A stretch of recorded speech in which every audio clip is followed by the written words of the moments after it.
Let's go, let's go. I see that there's 3 of you. That's a good number. That's a good number to start today. How are you guys doing? Tuesday afternoon. My sound might be a little bit different today because since I'm mixing, most of my resources are allocated in my other computer, not my streaming computer. So I hope that's going to be okay. Today, okay, I see that there's 3 of you. First and foremost, let me say hi. How are you? Remember to like because of the algorithm. Get out of the chat for a second and just like the stream. Somebody always reminds me to do it and I never remember. So here we go. Today we're going to be in Pro Tools most of the time. Let me switch to my computer shot right here where you can see my screen. In my session, we're doing a rock song today. I already did a lot of the work in the drums and a lot of the work in the bass. And then I thought, okay, I have to do guitars. And I know that most of the people that are here in my channel are interested about guitars. So I might share some of that. And maybe if anybody wants to see what's happening in the drums and the bass, I'll be happy to share that too. But somebody say hi in the chat. Let me see right now. Let me put my little pinned comment right here in the chat so people know that I'm here. Hi. Mixing. How you guys doing? You guys are very quiet. I honestly like to come to the live chats. Like I like to do lives because of the chat actually, because it's like a lot of fun for me. Mixing.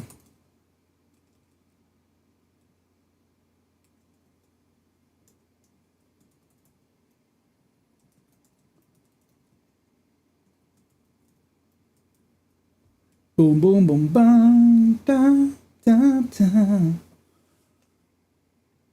Okay.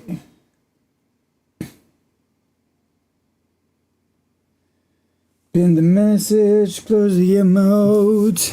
Okay, we only have one person over here. I'm sorry, I'm gonna be clearing my throat from time to time because I'm still trying to get over with this horrible cold. But let's do it. Get my trusted headphones. I would usually mix using my speakers, but for the sake of the stream, I'm gonna be using my headphones so you guys can hear what I'm doing uninterrupted. And of course, later on, I can just review my work. But let's just start. Let's hear this from the off and see what we're dealing with. I know that there's something wrong here in this marker. Let me fix it right now. See, the song is starting here.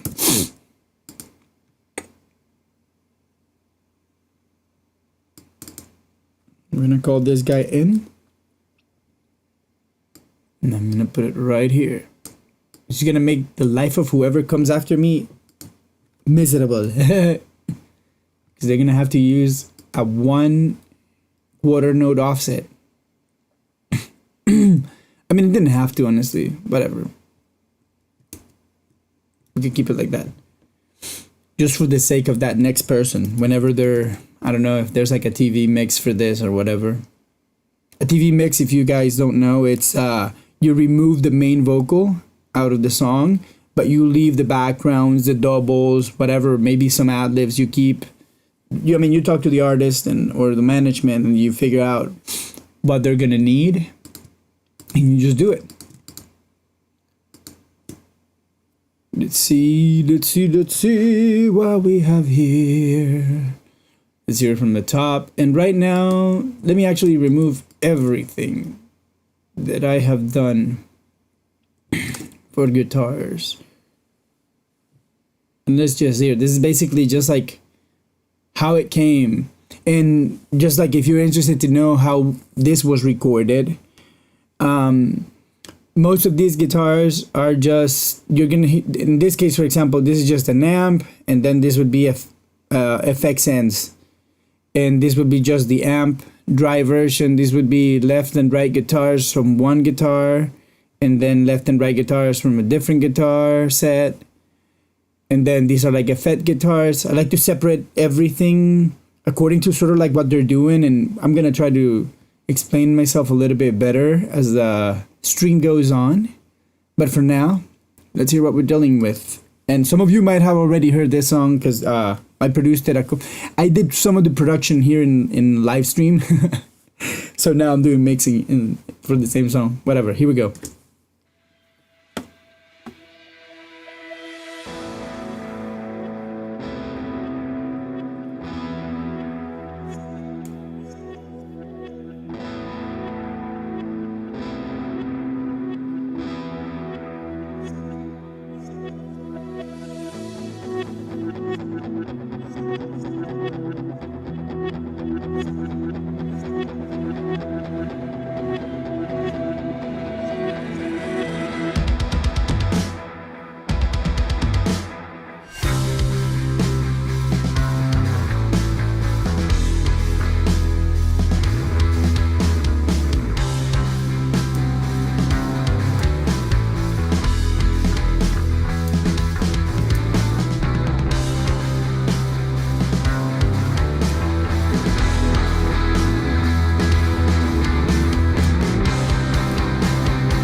Very cool. Okay, very, very cool.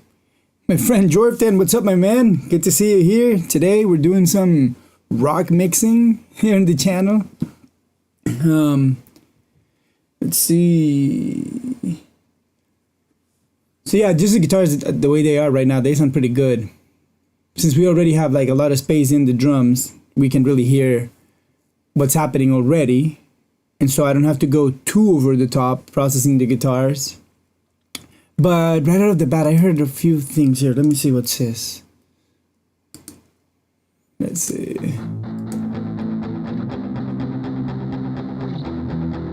Got it.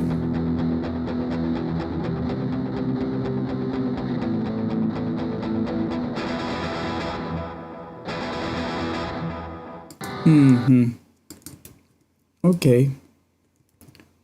So these are all the effects. Let me change the color.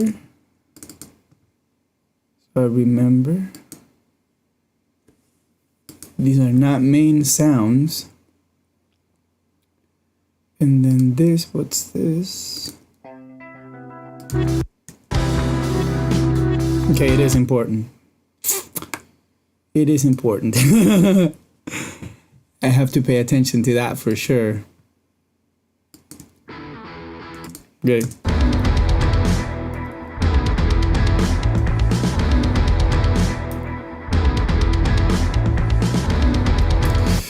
Okay, I guess that's how that is. And then let me hear these guys. Yeah, this is the main guitar.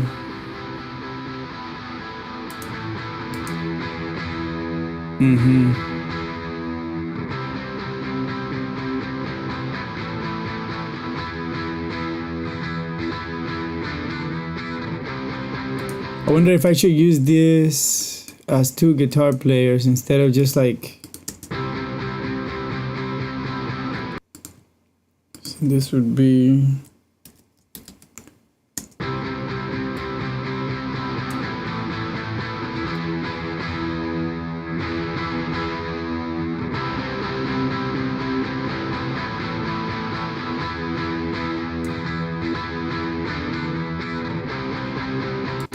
I mean, if this was the 90s, that wouldn't be the question, right? Because we already know that would be one guitar and a different guitar player.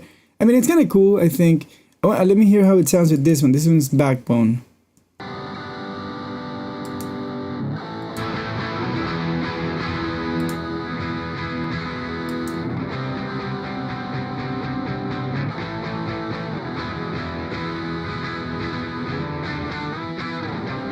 Okay, these are very tight to that backbone.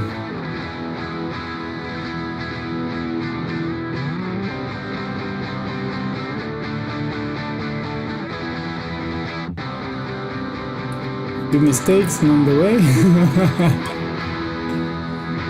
Okay, and this is like super distorted guitar.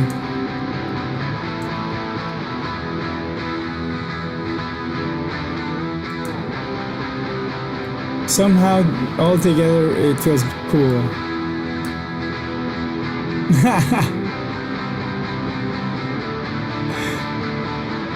And now let's hear it with the bass.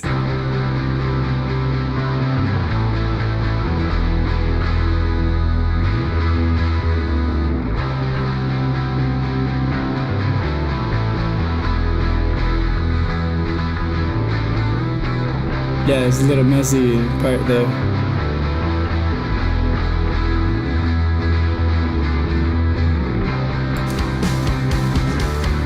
But with the drums, it's all good. Let's hear it again.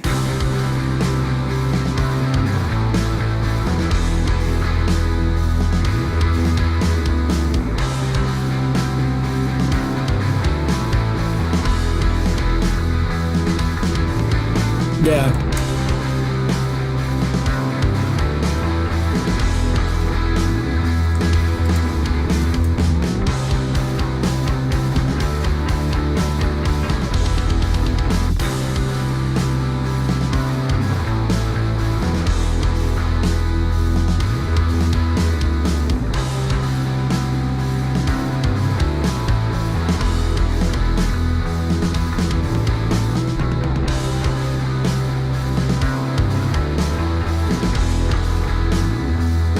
Yeah, this one's better. And maybe let's keep the reinforcement guitars only happening in this section.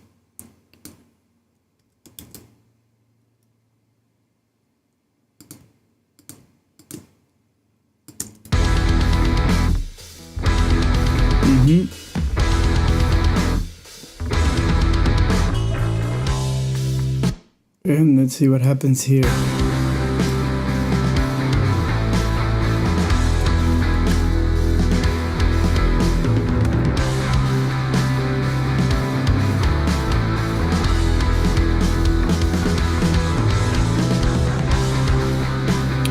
Okay, so this can go too.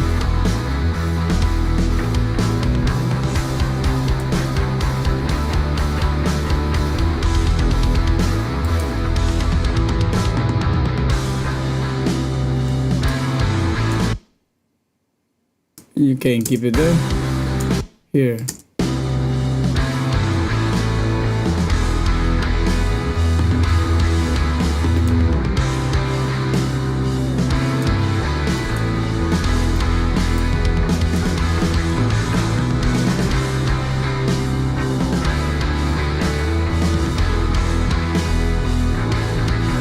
Yeah, it works really well there. So pretty good. Let's see. It's cluttered in the bass, the guitars. Yeah, that was too much. There's no need for this extra guitars. That's good enough.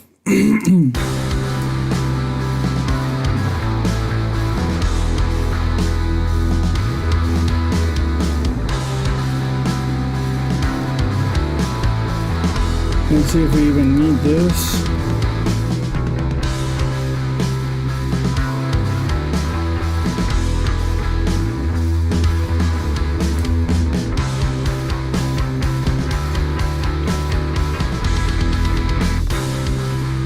Perfect, we don't need that. Then let's see here.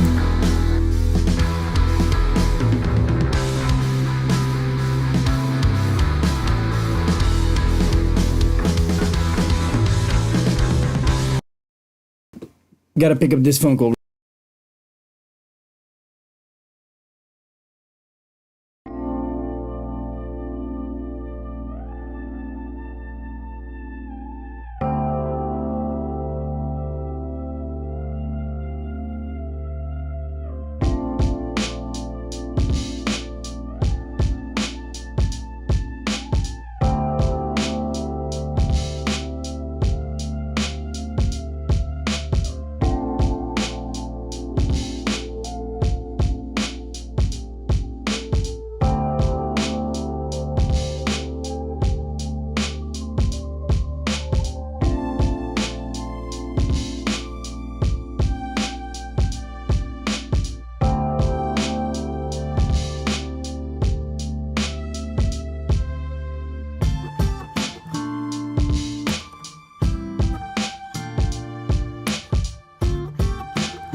Okay, I'm back. Ooh, sorry I had to take that phone call. But here we are. Let's see what happened here in the chat. The guitars, yes, much better. Yeah, exactly, right? We were just cluttering that thing. Okay, we don't need that guy in the center.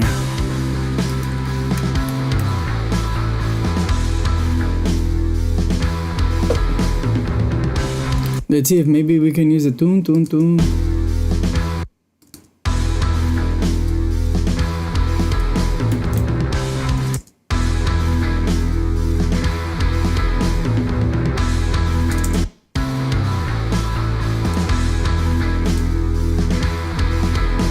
Nah.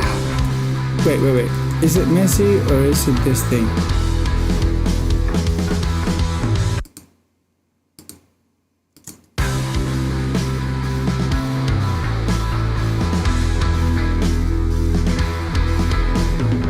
It is messy.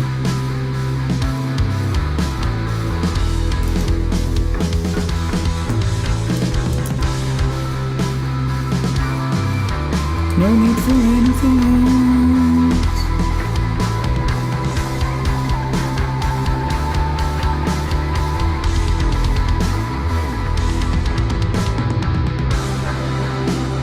Okay, let's start focusing then.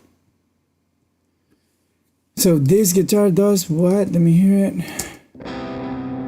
Okay. Let me start with that guitar. I'm gonna just mute this and mute this. And I'm gonna mute this effects for now.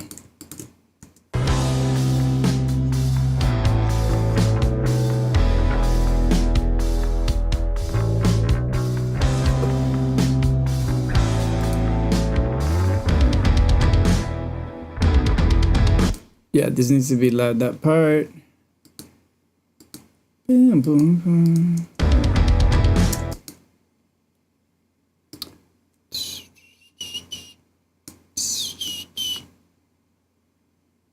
How loud? I don't know.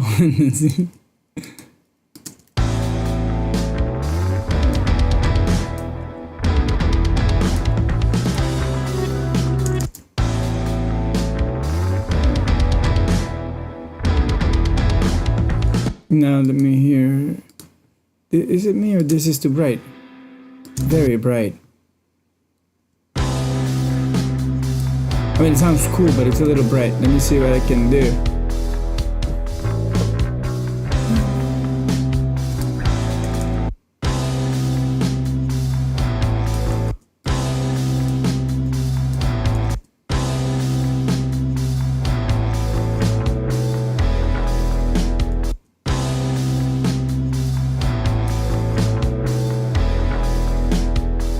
Wait, there's a synth here too.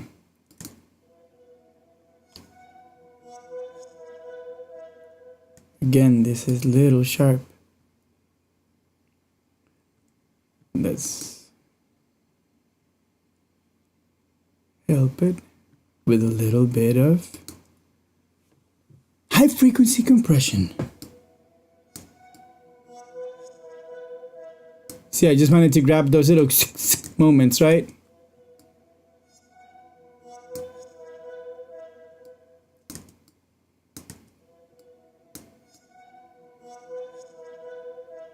We can be more aggressive. Perfect. And if you see, I used it on multi-mono because since the sound like moves a little bit in the stereo field, I want to make sure that I sort of like keep that movement. Not just like take that top end like statically, but I want to make sure that when it goes like on this side, it takes that side down, and when it goes on this side, it takes that on this side, instead of taking both sides when one side triggers it. Back to simple stuff. Much better in my opinion.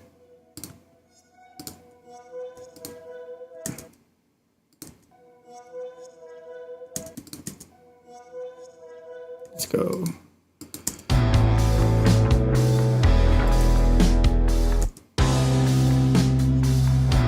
I wonder if I should do the same with this. Or if it would be distracting. Let's hear it.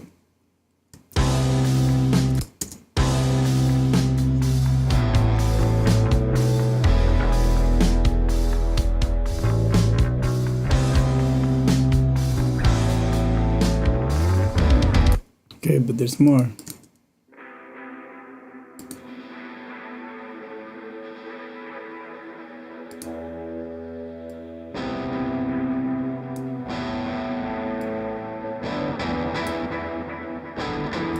I really like that, like low mid that has. Let's try to open some space for that. I don't care about this. All the other ones are so bright, right?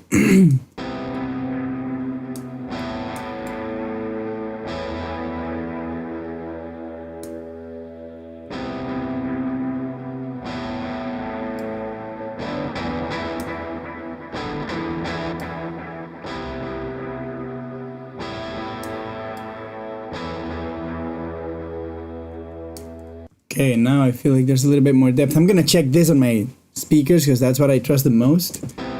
But especially because we have the cymbals here.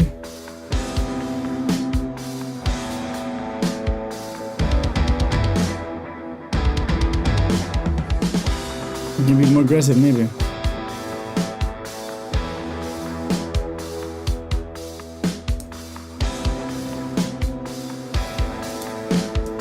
Okay, pretty Gucci. And what is this now? Room. Oh. Okay. And in here, I wonder if I can take it away here.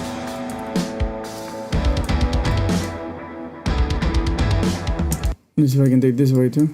See what happens.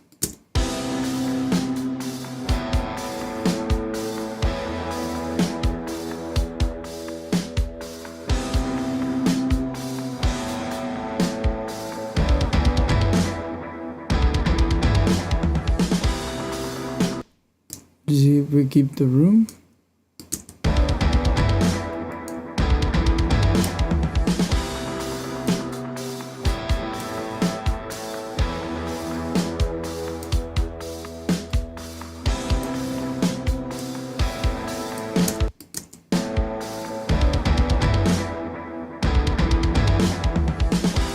This is just too much BS.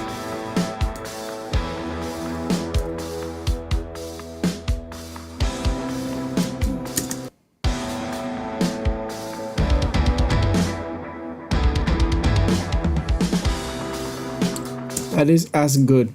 So let's open space wherever we can. Okay.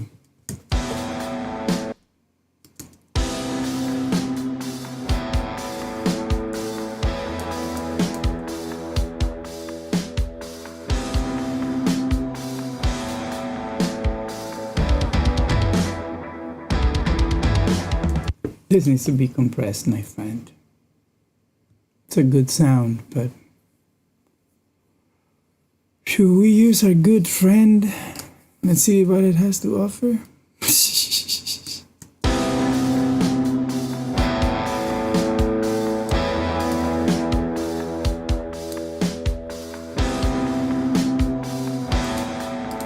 I hate it when like a preset, the first thing that it does is like adds like boom 5 dB of volume or something, because make my life easier, I'm gonna turn it down anyway. I know you want to shock the new customer, but you want to be like, oh, I put the CLA and it sounded cool.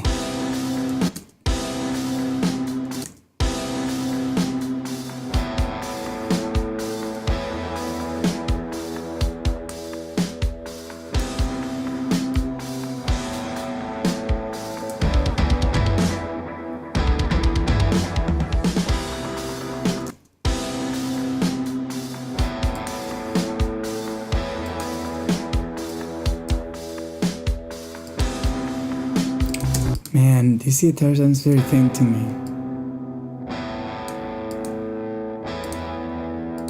Let me see if I can fix. Let me turn that guy off.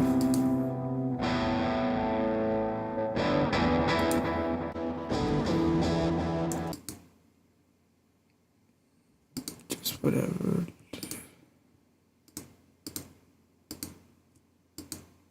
Let's do. Well, I'm not even gonna use this. You know what? And now, off. Just do.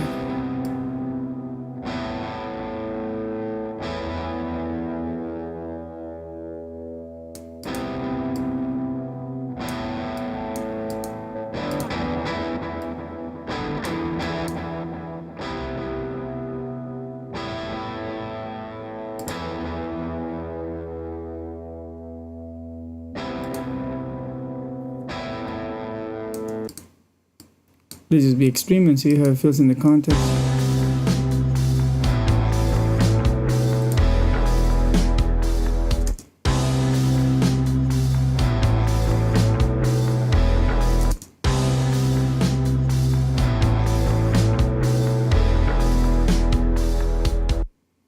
I like it better. An extreme like that.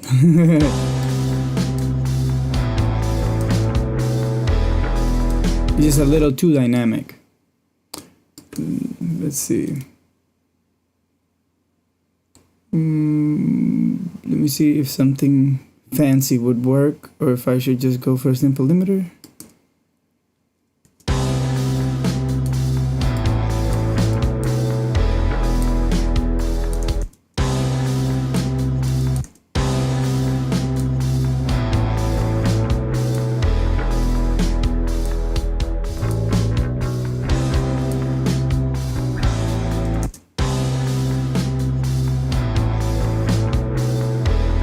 And then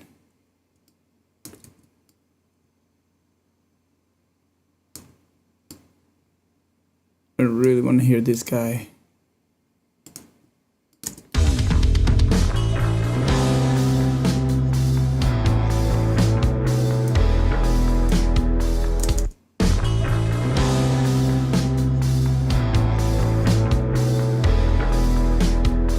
Maybe not that aggressive. Maybe if I was going into compression like that. Okay, let's try to do it then. Right?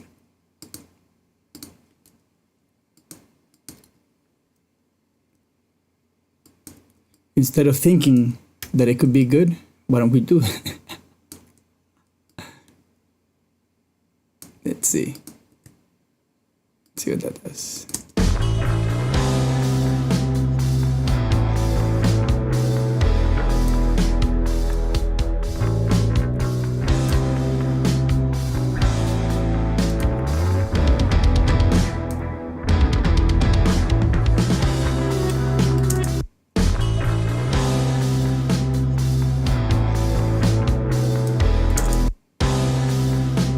Almost like a transient designer.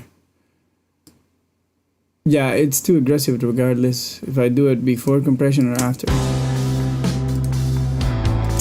This is better.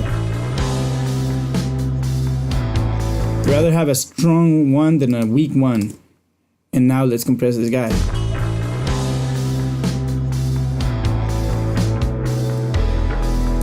Let's be aggressive, see what happens.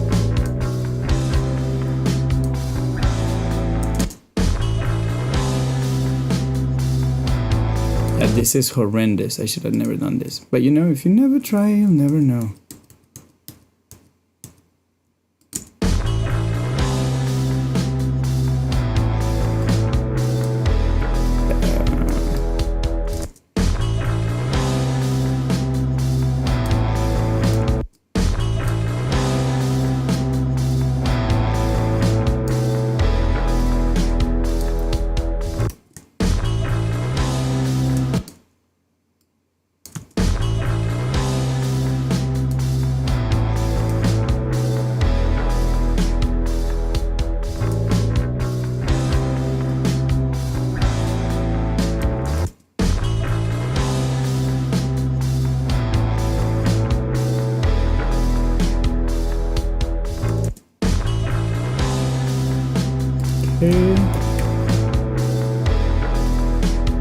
At least I hear that guitar now.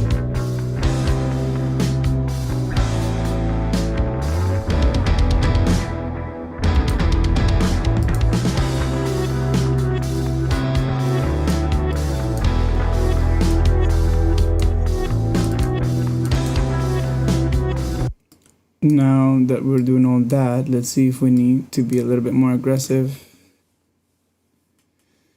in the high pass department. Let's see. Okay, yeah, nobody's chatting, so that's good.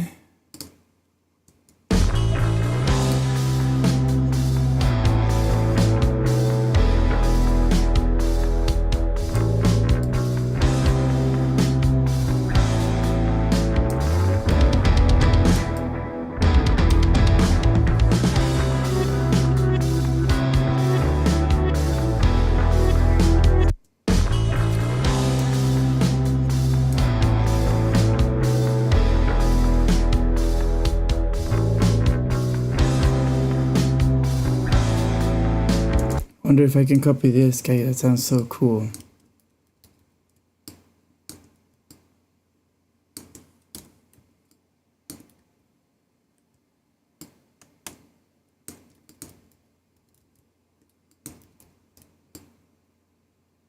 Oh, look at that.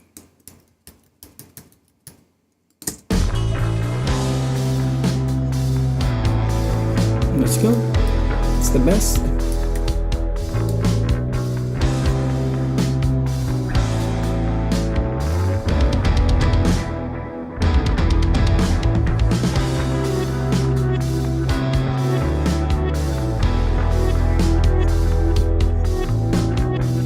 Little synth thing. Is this a new synth? Yes, it is. This friend needs to chill in this department.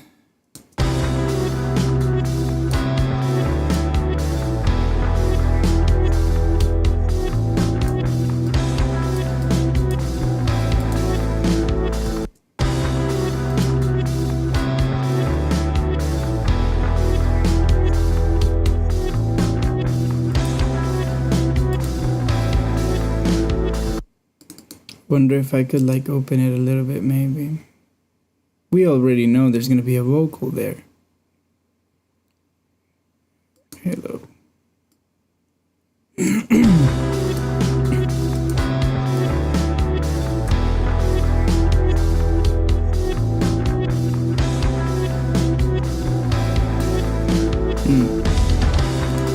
image, dude.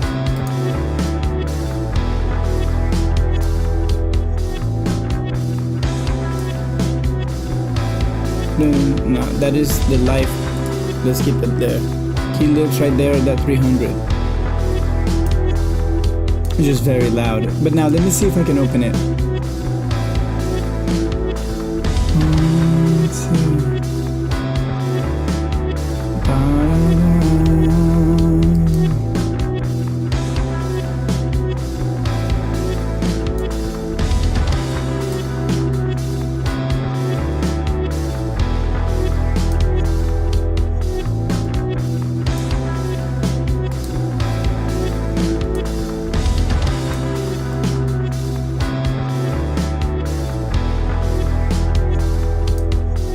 Wow, there's a lot happening everywhere. Shit. Okay. Let's this. Let's address this multi-mono too, see if it works.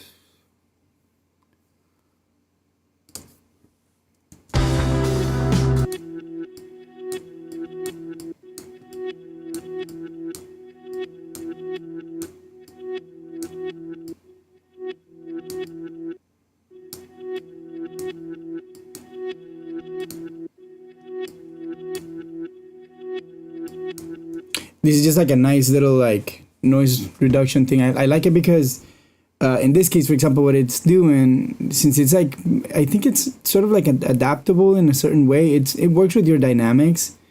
So it's like the more level it gets, the gating gets like bigger, or like the reduction gets like more, there's more reduction, and the less you have the rest of the reduction. So when you have the signal and you see like it just takes like the reverb off almost.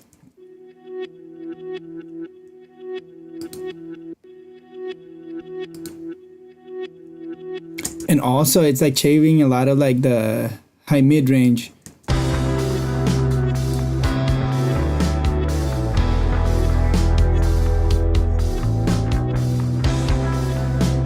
Because I want it to be something in the background, right? That doesn't have to be like the protagonist. Ooh, I wonder if this would have worked with this one too. Now that I think about it, let's try it.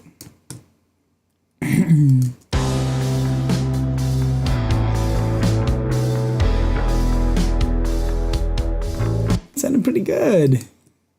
Let's hear.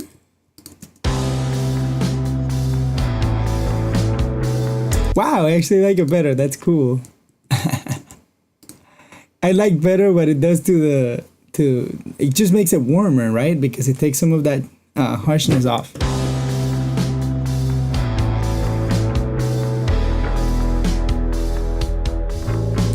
Maybe it's too aggressive for this one, but I like that one. Tonally, it's amazing.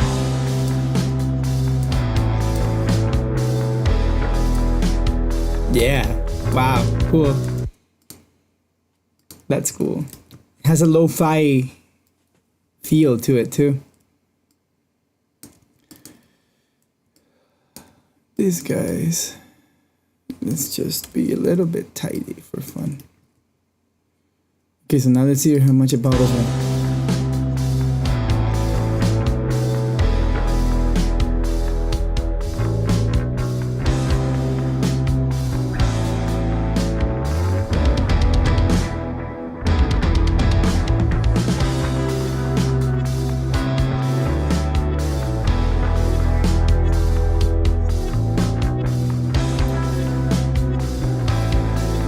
Yeah, it was ugly.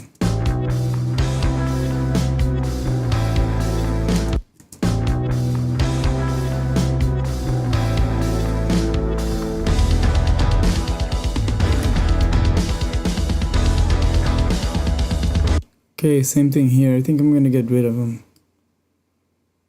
Keep the delay, but get rid of the room, especially because that little Brazilian thing happened there.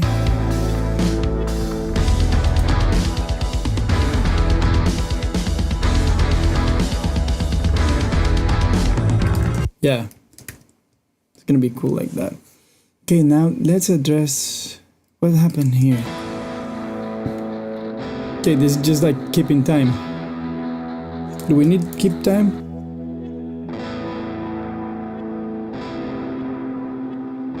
That delay keeps time perfect. Not perfect, but you know what I mean. This I hate. Great.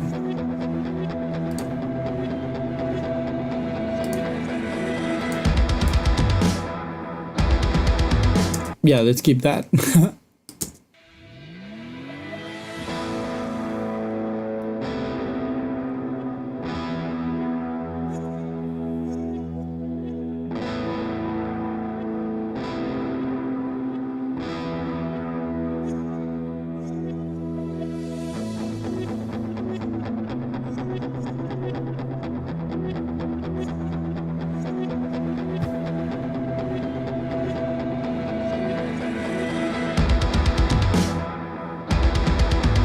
Okay, so why don't we have the taka there? Makes no sense. Can we put it there?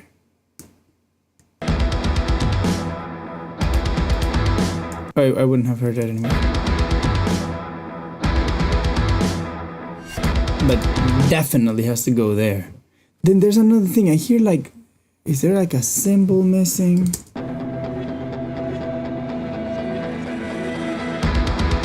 Yeah, right? There's like no symbol there.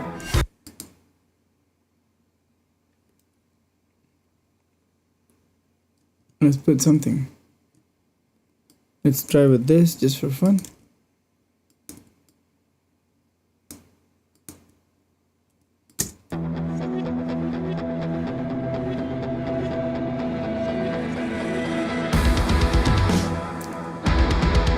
No wonder there's no symbol there. But there's something we can use, like this, for example. Let's try that.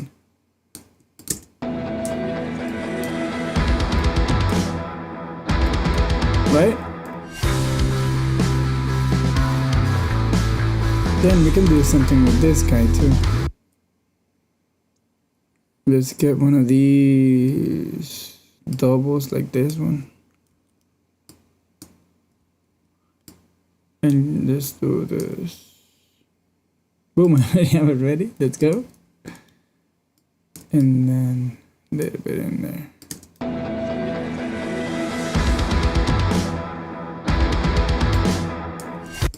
I wonder if this should have like some effect. Let's do here. Some whatever. Just to add a little something. 2 quarter notes.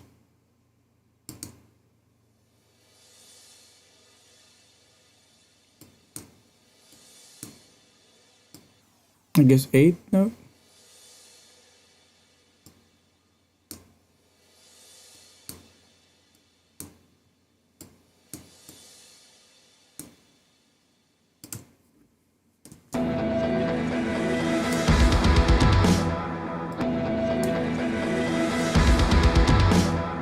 And let's do the same with this. Let's see if it works. Let's do this like this so we don't get too much before. No.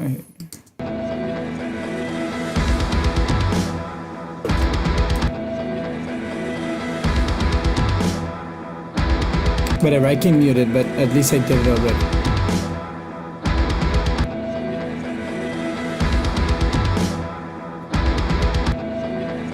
So I wonder if I can make this guitar mono without altering too much.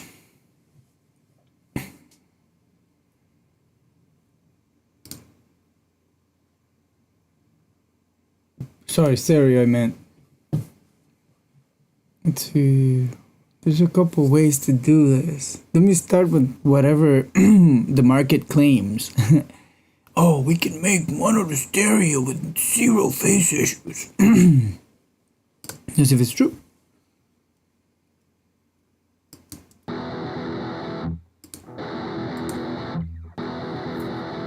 Okay, let's accept it for now.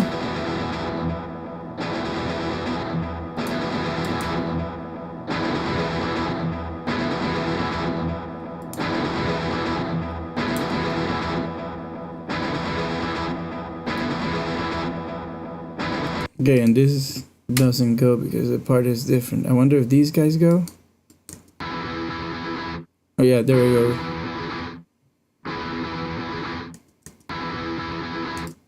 Can we use these?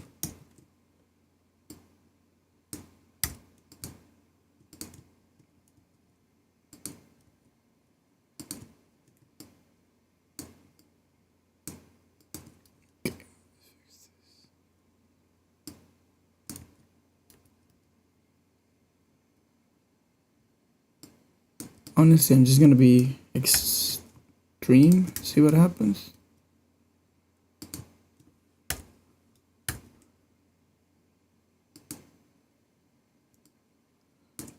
It's only weird because 2 of you are watching, but nobody will ever know. Let's hear it.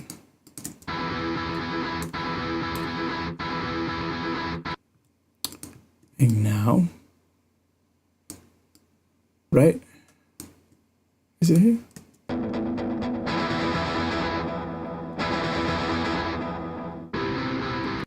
Mm-hmm.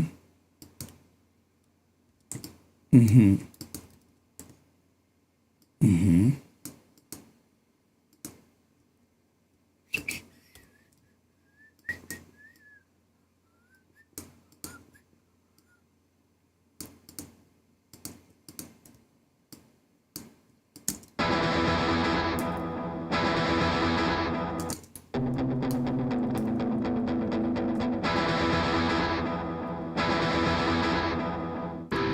Now, can we go back to this?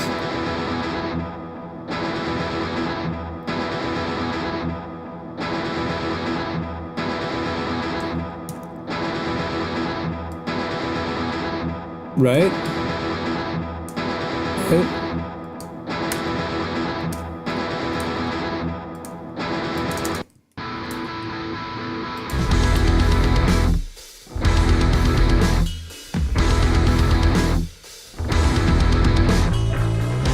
Much better.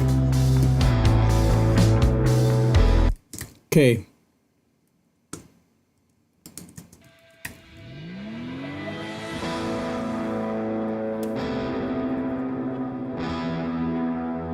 Still, this I would like it to be a little bit warmer.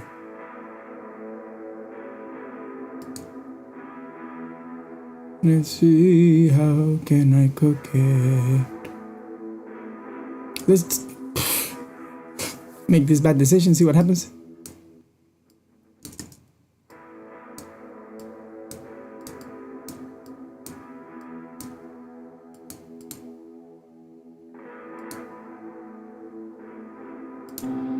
Let's see if that works in the context.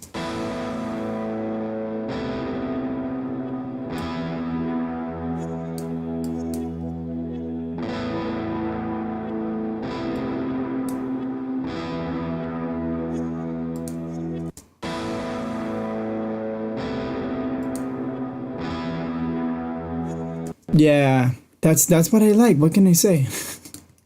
I want that delay to be warm like that.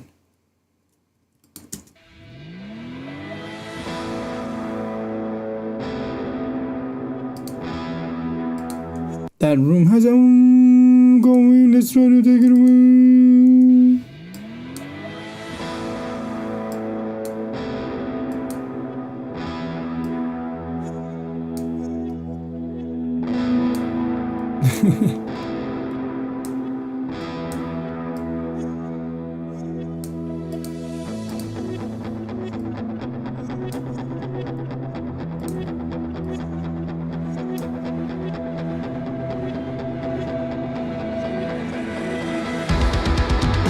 It's important when you can sing a frequency like that, ooh, right? You hear it in the guitar. Most likely the singer is going to be singing around there like, ooh, right? So if I hear that there's like an imbalance in some sort of instrument, that it's not going to be the vocal, I'm going to try to take that, tame it, maybe not take it all the way out, but tame it so that since it's a little bit lower than what the vocal is going to be, you don't focus on that sound in the guitar. It's not going to affect the guitar too much, but it will affect the vocal a lot. And if I show you, for example, what happens in drum mixing, there's a few things that we take away that you think, oh, it sounds good on its own. But then as soon as you put vocals and guitars and everything, all those sounds were just noise in reality. So it's, whatever. Keep going.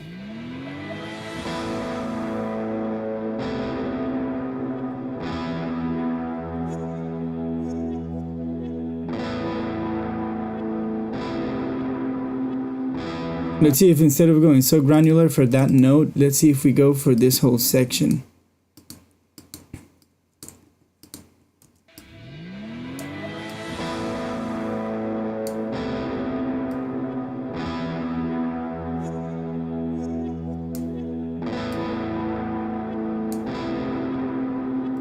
But I still hear this more than anything.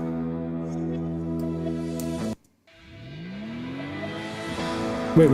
Am I fooling myself with this thing? Yes, I am. Idiot.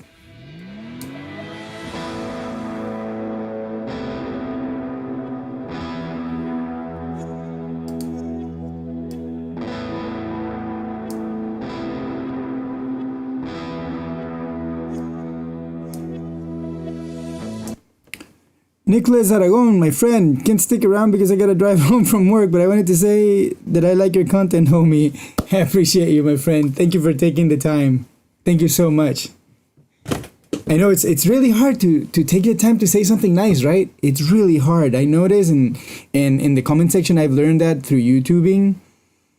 In real life, very hardly ever anybody's gonna tell you anything that might be sort of misunderstood, right? Like character wise. But in here in the comment section in YouTube, I found people that I'm just like, I cannot believe the way you are addressing another person right now. Because I am a person. I mean, they know I'm a person because I'm making a video. They see me. I don't know if they are a person because they could be a troll. They could be like a fake account or whatever. So I know how hard it is to write a good comment, and I appreciate you for coming here and saying this nice comment to me, man. I appreciate you. Thank you so much.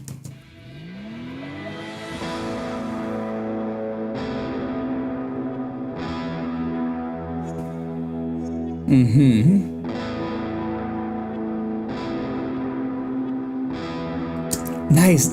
Honestly, that helped my main guitar more than anything. Taking that out of this room helped this guitar because I've been, you know how I've been battling trying to get this to be a little bit warm, and by taking those frequencies out of this guy, I allowed the frequencies on this guitar to come through by just occupating the space that other guitar was using. Yeah, this part felt so messy originally. Let me hear it again, because it was all like whistly things.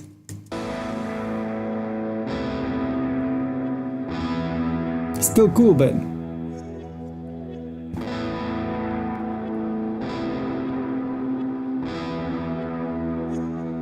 wow.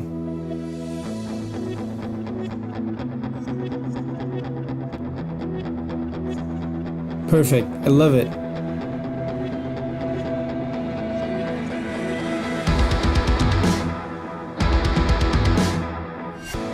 Okay. Nice. Okay, these guys sound pretty cool. Let's hear.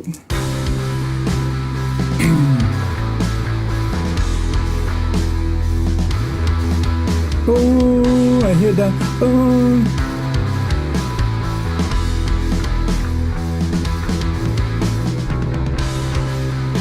Almost like a pad, right? In the back of your mind, you hear. Ooh. So that instantly in my mind, I'm thinking, we have a little bit of a build up there. Let's try to chase it. I'm gonna start just. Wait, what is this EQ? I already got it. Let's do it again though, just for the chat. So what would I do, right? Usually I just cut some low end, and since I know these guitars are tuned to E, I think the song might be an E. So I'm just gonna go to like, maybe not straight E, but I'm gonna go D and cut anything under there, right?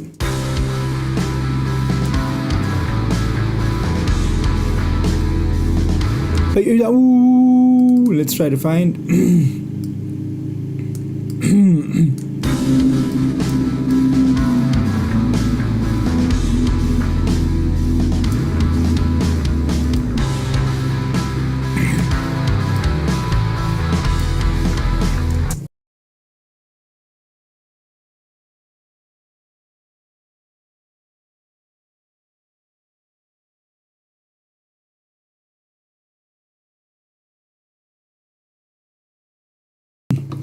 Sorry, I really had to cough very badly there.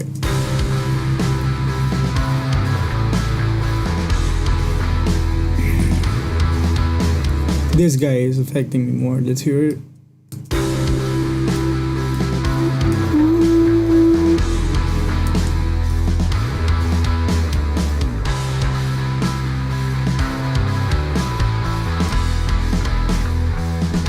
Nah, now that I did that. Okay, I'm doing this in the bus where all the guitars are coming just so I can kind of like find what the mistakes are, what the problems are. But then I'm going to try to address it guitar by guitar, right? But this is a great way for me to find that originally. So see, we're looking like a 300 and 225. Those are great frequencies again to carve out because the low end of the vocal usually it's sitting around here, and when the person is singing it's gonna be around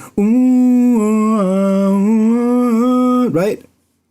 These are the things I'm taking away from this guitar, and this is, if you can take something from this mixing session, this is something that I don't talk too much with to people about because it might rub somebody the wrong way, but I feel like in the music industry and in the audio world we have like a huge ego sometimes. And I hear people talking about hertz and 3,000, 300, 500, blah, blah, blah. And yes, these are great numbers for referencing, but it's very hard for me to imagine in the abstract world how, for example, 6,000 hertz sounds or how 500 hertz sound, or you know what I'm trying to say? So for me, the easy shortcut, because allegedly we're all musicians, right? Or we like music, when we're looking for a frequency, try to sing it in your head. What is the sound that you're trying to get rid of? Sing it in your head, and it's going to be a musical note, and then you go find the frequencies that are affecting you, instead of just trying to abstractly think, would it be 500 hertz or 600 hertz, or what does 600 hertz sound? Just think in your head, what sound am I looking for? Just think about that, and then go and take your sound away, and then you don't have a super scoop record, because a lot of records sound too scoop because since they teach us to scoop mid-range out, we do it, and since I didn't go to school, I didn't do it, so I know how bad it sounds when you don't take the mid-range out. So now I'm trying to find the mid-range that I need to take out, but I don't want to take too much, right? So that's why I sing it, because it's easy for me to hear it. And remember, EQ is just volume, but in certain parts of the sound, not the whole sound. Let's see. Jordan says he's a seasoned producer. He says, I use the most frequency ducking and I get better results than using an EQ carving out the frequencies. Yeah, I feel so too. Sometimes, let's say I would use frequency dub, and this is, you have to remember that the music that we're doing nowadays, it's going to be hyper compressed and over limited. 15 years, 20 years ago, maybe not so much. And in that vein, what happens is ducking sounds really good because it's a very dynamic way to do things. But what I get out of when I carve frequencies like this, and you see how I go from dynamic EQ and static EQ when I duck, it's because when I go for a static EQ, it's because I want that whole to exist as a whole, so that any other sound, in this case, I'm thinking that there's going to be a vocal here, right? I want to create a whole of frequencies that the vocals are just going to fall into in the end. And I don't want to create the dynamics of that whole being filled when the vocal is not there, because I want to leave space for there in the music all the time and just make the music sound good around it. I want to use a dynamic one when I want to keep dynamics, but when I want to take away just so that I have space for something else, I like it this way. Or so far, that's what I've noticed right now that I've been trying to mix a few more records, and these are like sort of like a little bit more experimental for me, because I do mostly pop. But when I do a rock record like that, and that the mid-range is so crowded and I have to be like super hyper focused on it, I realized that if I use dynamic EQ to take away space, to open space for my vocals, for example, when it gets crowded again by the guitar, I don't get the effect that the vocal lives there. It feels like, it feels like a fight still. I don't know, but that's just me. Yeah, I've done that too, but I don't like it, man. I simply don't like it. It doesn't sound good to me. That ducking and stuff, it sounds really good in theory and in your head, but as soon as you hear your record competing with the Blink-182 album, then you realize that some things sound good, but in the end, we live in a market and we have to sort of like adhere to what we're doing, you know what I mean? And if this is a way that I can gain an extra dB of loudness, I will gain that extra dB. And with the dynamic, I sadly don't get it. What I get is like, okay, right now the mid-range is not crowded, but now it is. You know, so it's like all of a sudden, because we are super compressed, it's like this, for example, when I'm talking like this, you know, you hear like, you know what I mean? I don't want to get that mid-range, all of a sudden crowding my limiters, all of a sudden crowding all my compressors. I want to create the hole, create the space, and keep it there. But that's just me.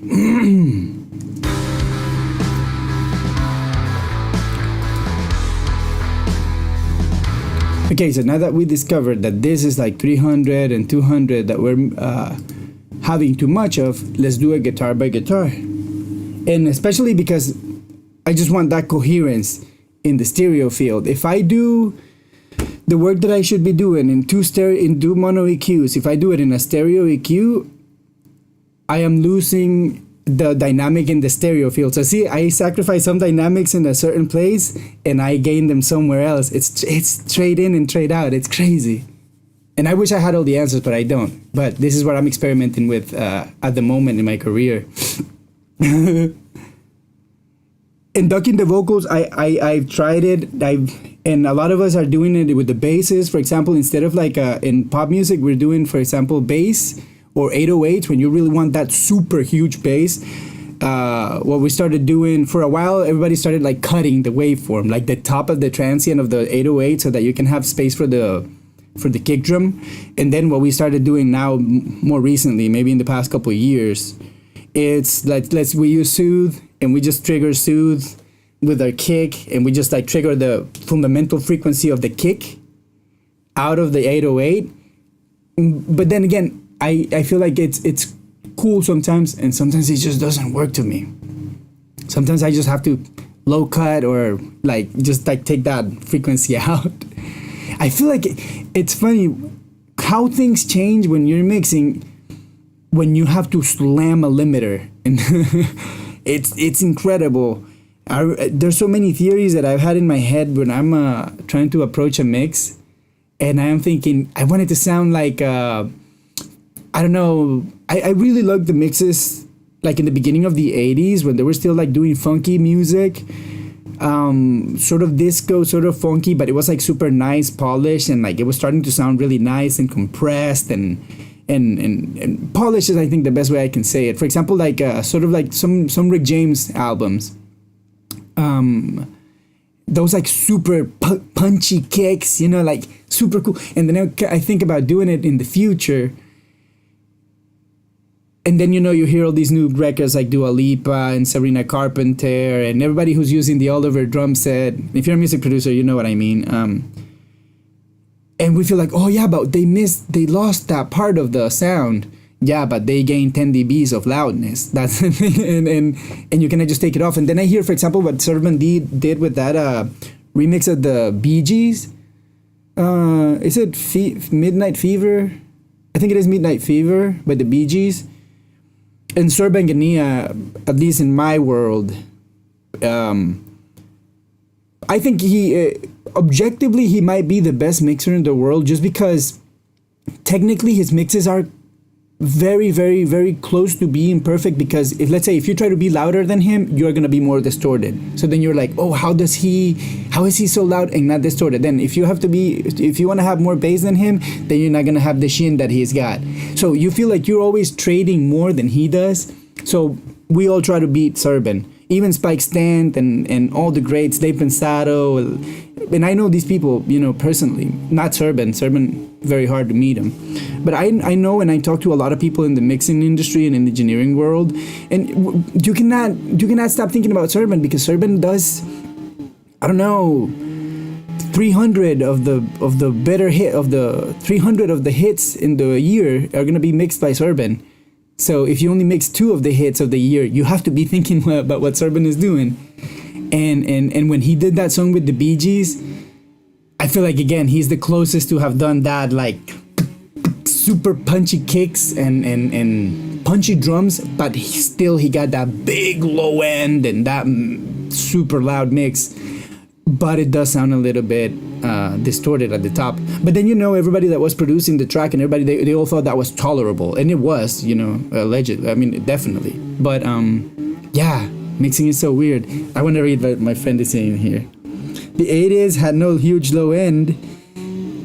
And like we used to now, yeah, they didn't care about loudness. It just kept dynamics all in. Yeah, for example, when you hear songs like Thriller and stuff like that, the drums... You hear the drums, but you don't feel the drums because they're nothing but transient, because they were not super compressing anything. They were just getting a little bit, just the right amount, just enough. But you know, it was all about Michael. But nowadays, when you hear that song in the club compared to the songs nowadays, it's a whole different world. And just talking about this, like the other day, I went to a showcase. One of my friends that I produced was having it was like a festival, right?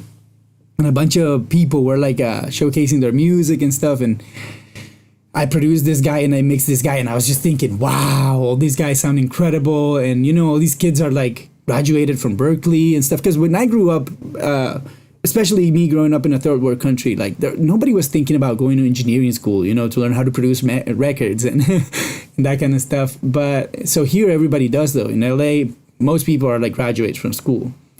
And I was just thinking, wow, they all sound incredible. They all sound really good because the PA is right and they all sound loud and everything.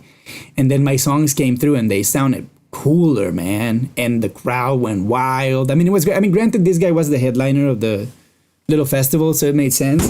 But it just made me understand the importance of why we do and why we focus on the tiny little details that we focus in here. It's because when this gets ported in the outside world, not in your phone playing with the tiny little speaker or like in your earbuds, I mean, it totally makes sense. You have to think about that. But then when you're remembering that the artist is making the big bulk of their money in the live show, and in the live show, you have that little bit of an edge. If your 808s hit that tiny little bit harder, that 1% harder means 10 more dBs of sound pressure level coming at your body, because the sound pressure in the speakers in the club or on the concert, they are gonna push you. And if you know how to push an extra dB here and there, you know, you got that little edge. So it makes sense that the artists and the musical directors and everybody started asking for their mixes. Hey, can you give me that little extra bit, that little extra bit, that little extra, that little extra, that little extra? Especially now in this world that, you know, nobody's got a band backing them. Everybody's like playing through backing tracks, right? Like I said, a TV mix, you give the person the record and you take the lead vocals out. Or let's say if they have like a guitar player and the vocalists are always going to be there, then you keep the drums in and you take the vocal and the guitar out. Anyway, but they sound incredible. But yeah, it was a totally different world.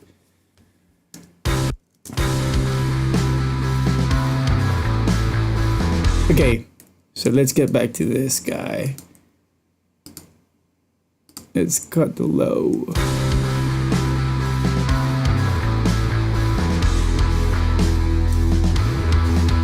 And then let's go to the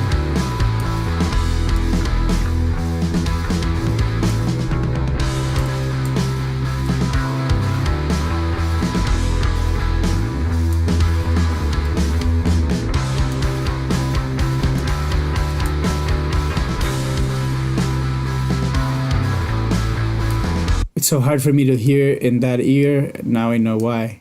Because that's where I have the monitoring for the live stream.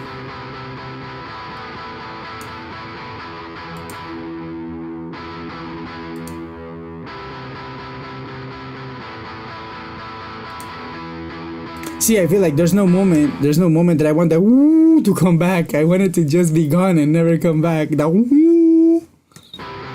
I think this guitar, now that I remember, it's a semi-hollow guitar. I wonder if this is why I got that woo.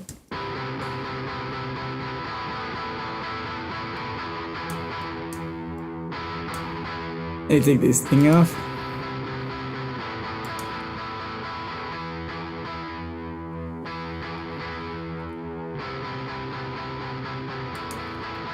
Now, let me see if my little Saturn trick works. This is a little trick that I really like. It's not a trick. I'm pretty sure like millions of people know it, but I do it. I like to use like this multiband saturator because this dynamic snuff, by the way, it's magic. Magic and money. In almost anything. Go try it on bass, go try it on guitar, try it on drums. It's magic, that little thing. You just have to be careful that you're not, in my opinion, like for example, I try not to do multiband in something that is as distorted as crowded as a guitar. I just want to sort of like get the fundamental, see what we can do there in that bottom end. And like, for example, since I was taking so much away from there, let's see what happens if I want to glue it up a little bit more and get a little bit what was lower to come up a little bit higher and see how we can fight that little thing. But I always want to get warmth in my guitars, as much warmth as I can, especially in the era of the iPhone.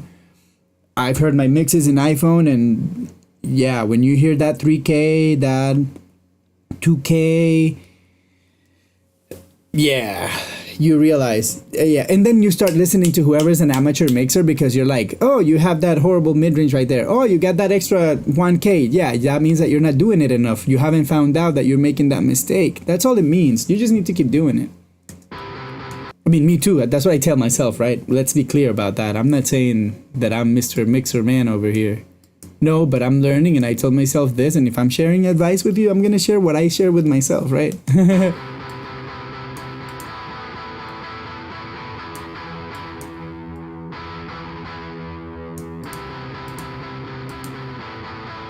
And as a rule of thumb, in my opinion, low frequencies, tubes, high frequencies, tape.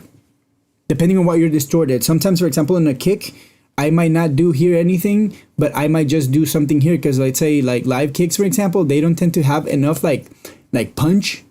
And a good way to get that punch, instead of like having an EQ, for example, or a compressor, this is compression in the end. But when you use this guy and you just like bring the dynamics and use a little bit of distortion in that little section, you just get like this. So with the tubby sound of the kick, if you have a tubby sounding kick, and you want to get it a little, this is what you do. Okay, back to guitar. You know what? I'm gonna be right back. I gotta go to the restroom. Luckily, it's only me and Jordan, I think. My friend, I'll be right back. I'm going to the restroom.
And we're back. Thank you for staying here. I see that it's still the same two of us. Okay, let me just see if this is working in this guitar. I'm gonna put it in the center. It's easier for me to hear.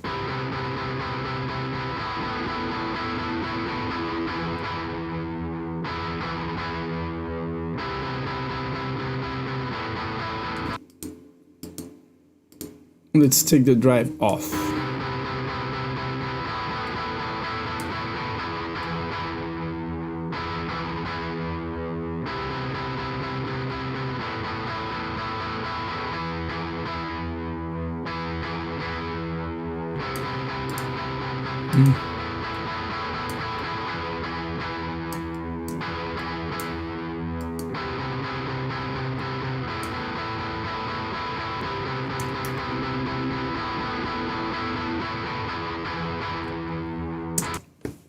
How to go to sleep, my friend. Happy mixing season. Thank you, Jordan. Thank you for always being here and sharing this time with me, man. I appreciate you. I'm probably gonna jump off the stream soon. If somebody else comes, maybe I'll show them like the drums if they care to hear about drums, but I feel like so far we're good. That's why I feel like electric guitars, if you take care of your drums and you take care of your bass, most of what you're doing is taking opening space for the vocals, I want to say. And this is me coming from, I messed up million guitars in a mix.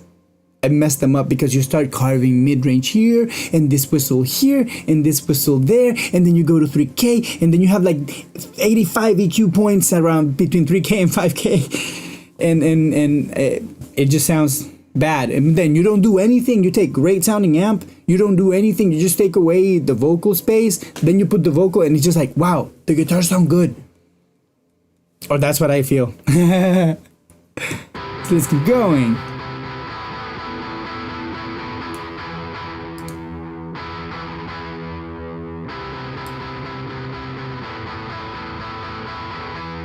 Okay, let's put a little bit more of that bottom end that we took away.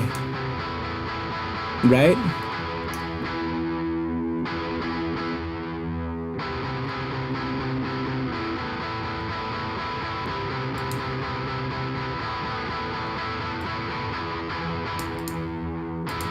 Let's see if we'll get more.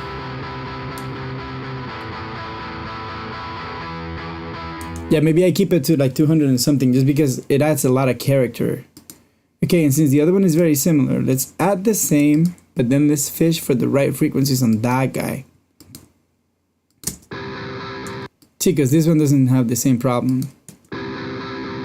It's a different problem. Definitely this one. Sorry, the red one. Yeah, let me delete this and start hunting.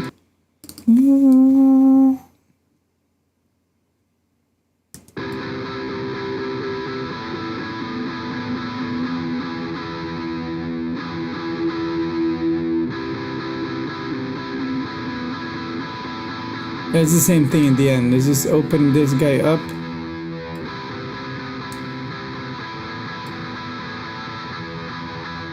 I wonder if this is one of those instances that maybe a Pultec would work, because I'm doing what?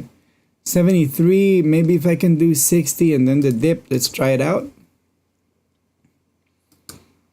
This is like a classic move with this very classic equalizer called the Pultec Equi P1A.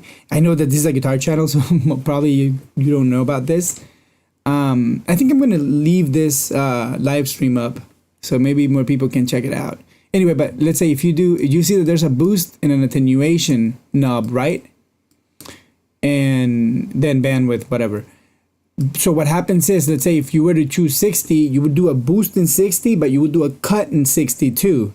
But the way the bells interact is different. So in the end, you just get like a cut right in front of 60. So let's see what happens if I try to do that with this.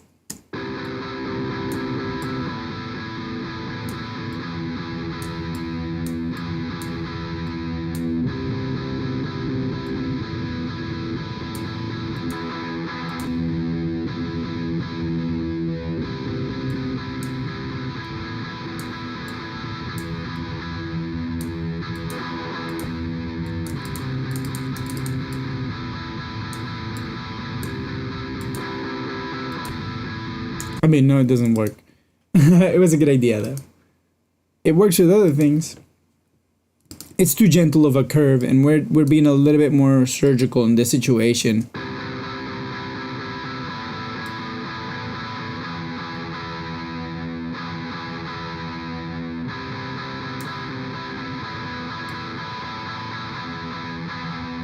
Sometimes I'm surprised because if I start mixing with my eyes, I would be thinking that I'm taking too much. But if I'm mixing with my ears, I feel like, no, I'm just taking the right amount. Who wanted that? Woo-hoo? Not me.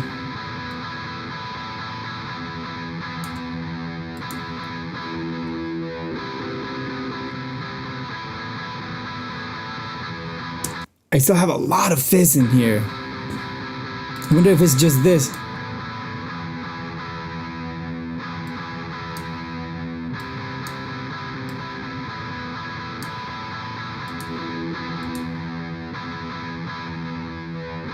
And why didn't it bother me on the other guitar? Let's hear. Yeah. Wow, this guitar sounds like so bad.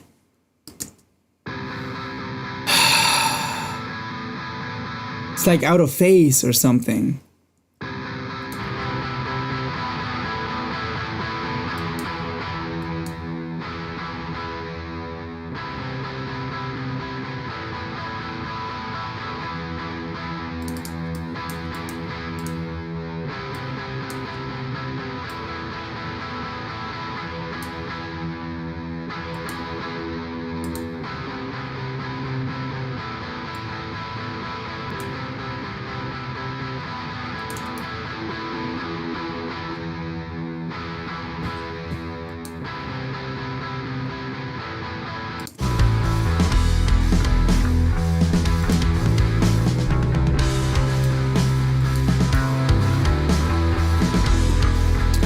Okay, so see, now what we know is that I went too far.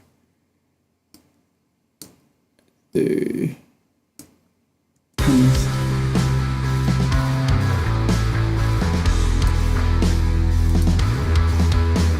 this one particularly.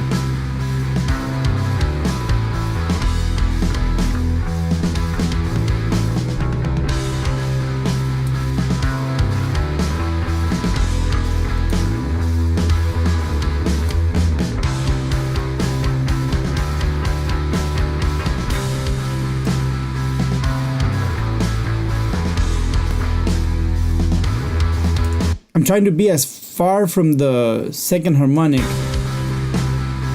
or I guess the third.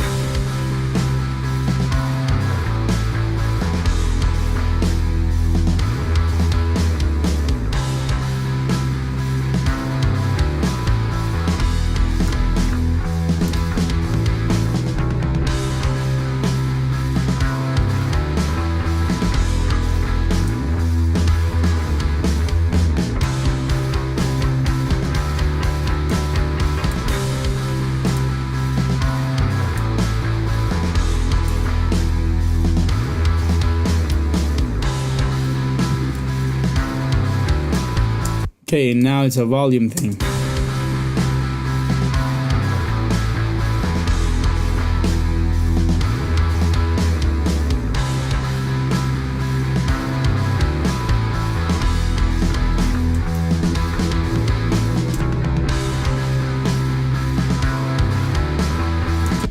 Here you go. It's you can say it's a subtle difference. It's not so subtle though. So I'm gonna go on and off and see if you can hear it.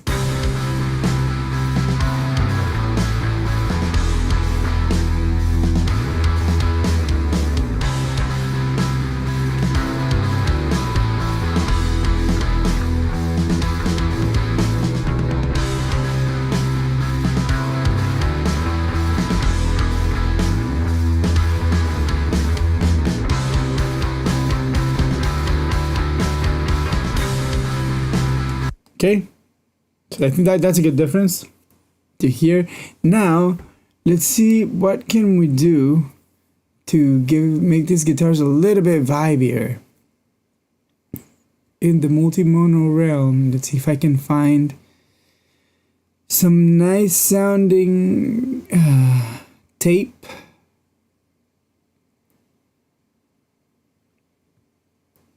Very I guess I'm gonna go to UAD then. Wait. There's that echo rec. Let's just try it. Just nah. That's gonna be way too dirty. Good. Should we just use the? Let's see. This guy. Let's see.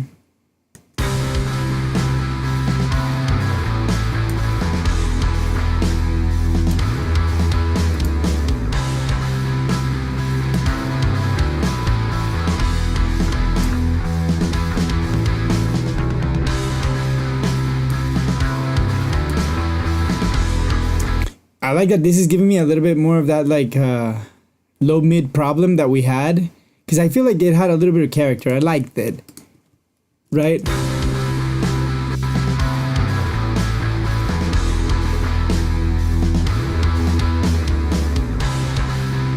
Yeah, it's giving me a little bit of the ugly, but not too ugly, right?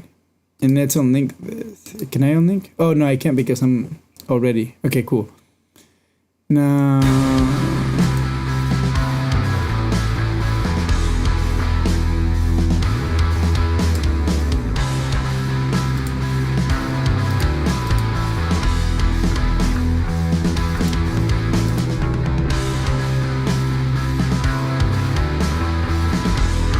it sounds so good. Should we try different kinds of tape just for fun?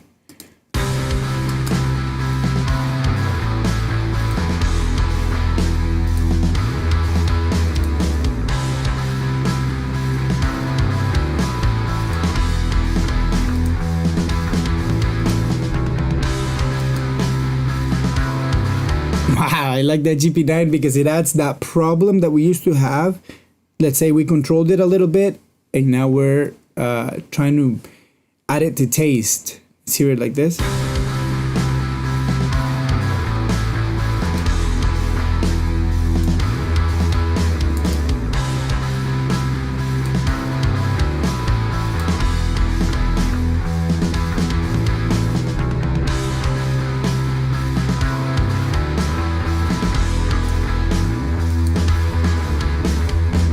Here we're gonna apply the technique that Jordan was talking about. We're gonna put some dynamic.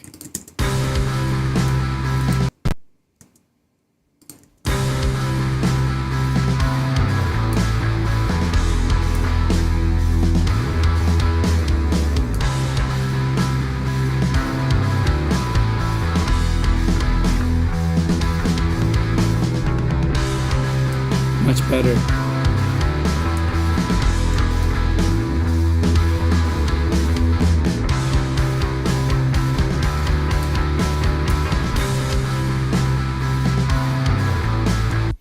Okay, now I want to get a little bit of width, and I'm going to do it with this plugin. I already did it, of course.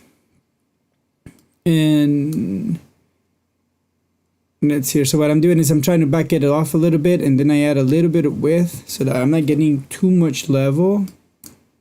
Let's turn this thing off.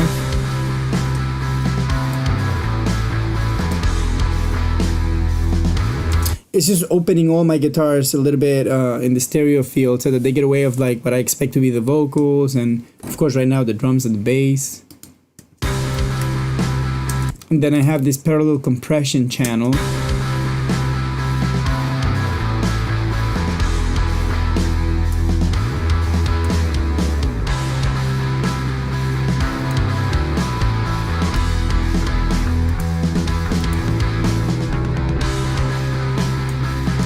Basically it's just a compressor. I'm not compressing like really a whole lot with it, but I'm compressing all the time. But what I really love to use in this compressor, particularly when it's set it up, is this tone knob. Let me see, let's try to do this.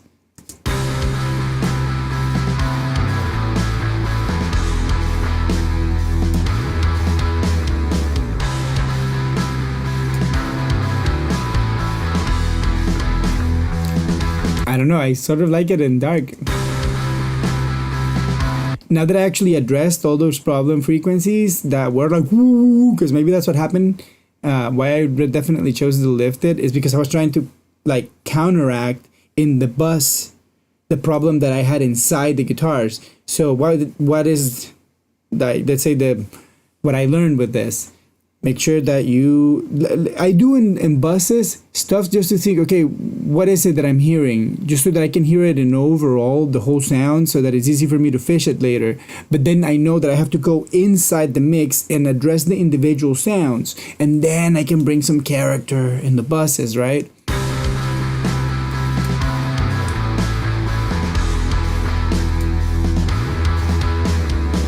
Yeah, right now I'm liking it on dark, so I'm glad I came back.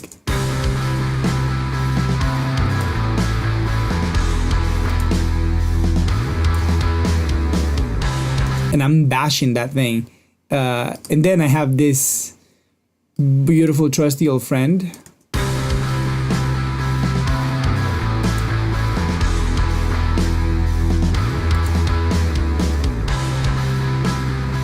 A lot of compression, a lot of brightness, a lot of width.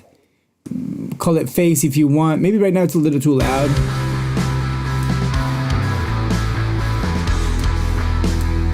And that is applied to my guitars as a whole. So all my guitars are going through this processing, so they are all gonna get that width and everything. So let's check the verse 2 to see that we're still in the okay.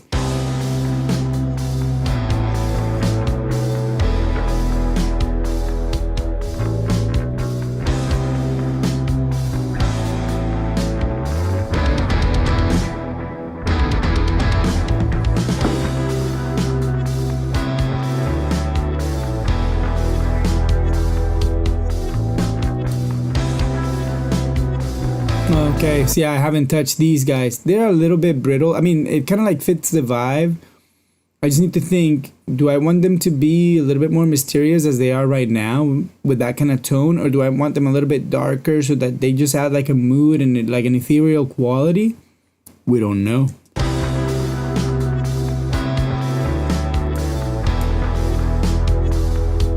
But everything else, I think, so far, I really like the changes that we did. And say what happens if I take this away.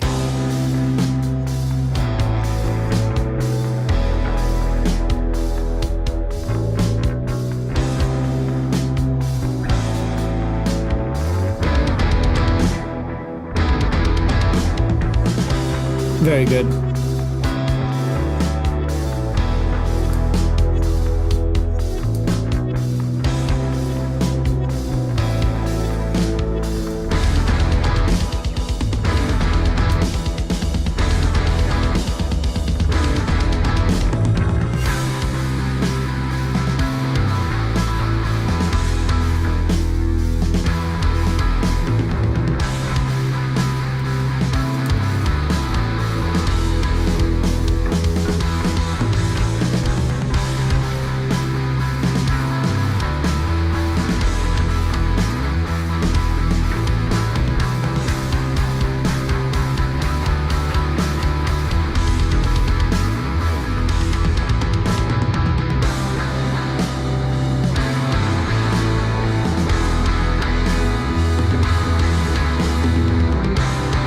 Oh, is it this? Wow, yeah, this mid-range needs to calm down a bit. Okay, I haven't touched these. Let's put something in here.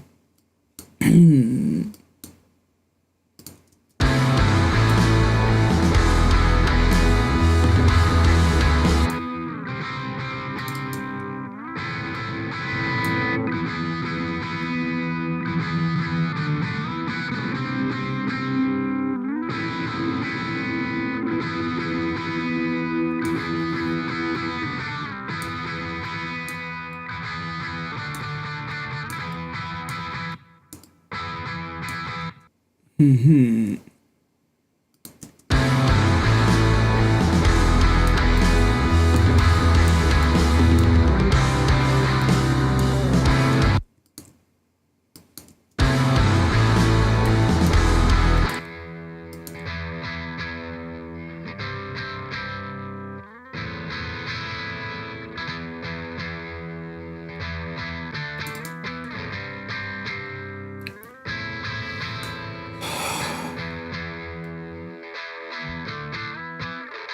Ah, come here.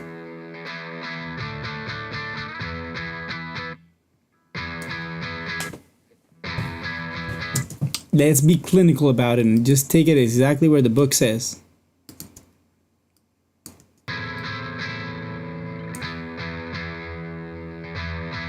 Because this thing is just to add.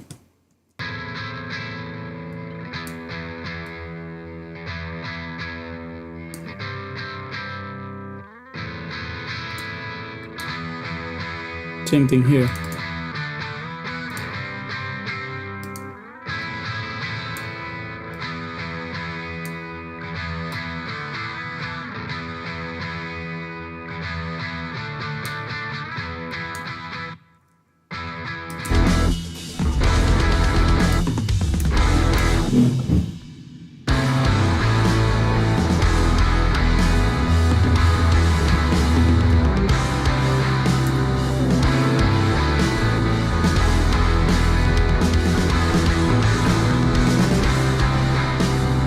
Okay, a big difference, pretty nice. That's exactly what we're aiming for. This is the guy that's destroying me right now.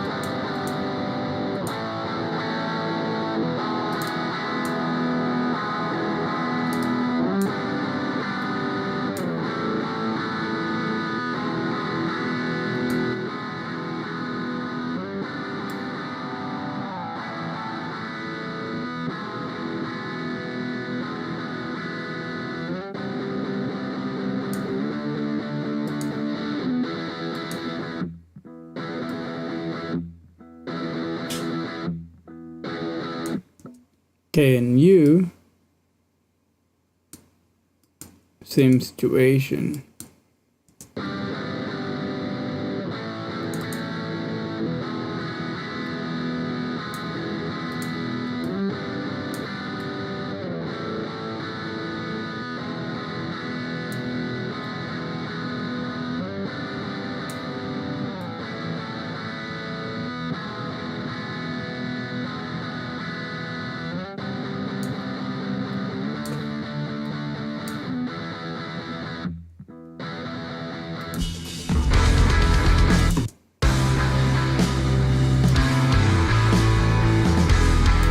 Honestly, we don't need that. Bye-bye. Maybe we need these.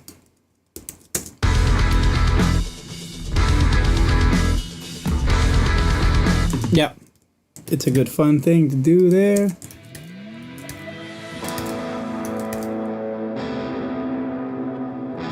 It pains me that I haven't touched the clean guitars at all. But I have to leave. Oh, and there's 3 of you. I'm sorry, I totally neglected you. But I was trying to focus. Hey, there's a big difference right now. Let's just try to hear what the difference between mix and unmixed is right now.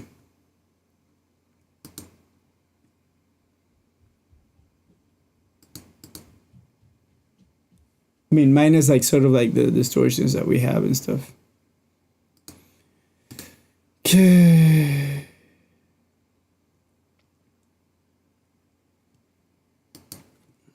So this is mixed. Let's go to the noisy part. This is mixed.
Maybe the snare needs to be a little bit louder there.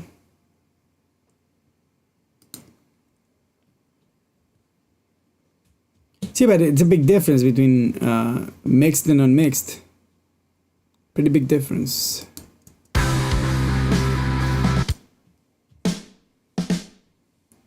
Uh-huh.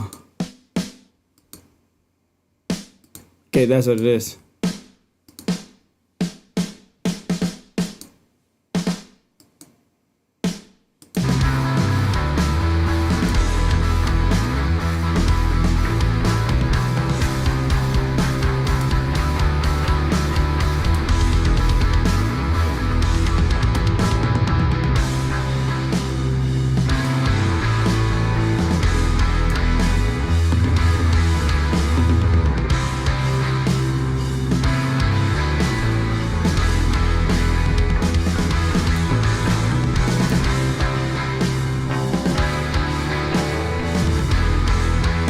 See, for example, the bass. This is the bass as I got it.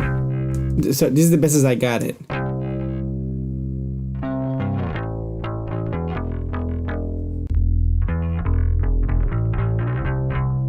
This is the best as I took it. So it's funny because right here, like this, it doesn't sound to me like a P bass, right? But when I process it, that sounds like a P bass. That just tells you that a lot of the tone and a lot of what you're looking for depends on who you are as a person, because I think that a P bass is the sound of a bass, and as you could tell, I turned that bass into a P bass, and it's not a P bass. It didn't sound like a P bass. It sounded like a hot-rodded jazz bass, but it's just exactly what it is. But when I do all my processing, it turns into a P bass. Let's hear it in context. Let's hear it in the less noisy part, right? Like, let's go to the verse.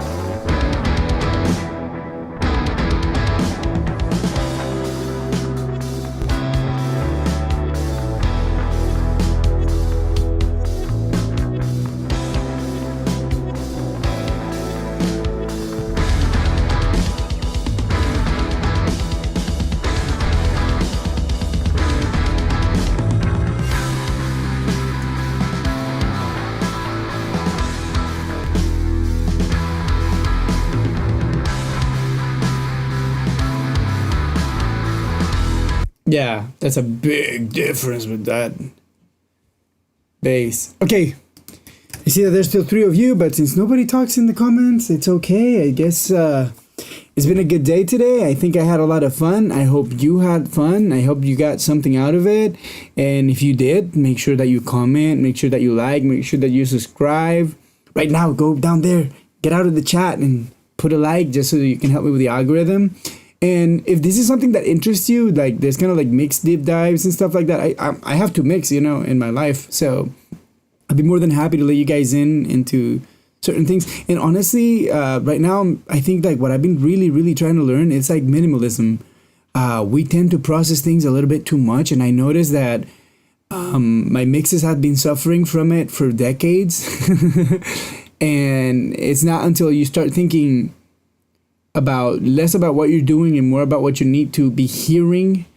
I feel like I cut my plugin usage a lot, and I think I'm extracting better sounds from the music that I get. So I think that's a really cool thing to do. But if you want to keep up with this journey, make sure that you like, make sure that you subscribe, comment if you want to help me financially and you want to support me to make sure that I keep doing this. Make sure that you do supers or whatever, super stickers. I don't know what it is that you guys can do, but do it. I would appreciate you. Super thanks. Sorry, super thanks is what it is. Anyway, my friend, I'm rambling too much. It was really nice to have you here. Until next time, I'll see you soon.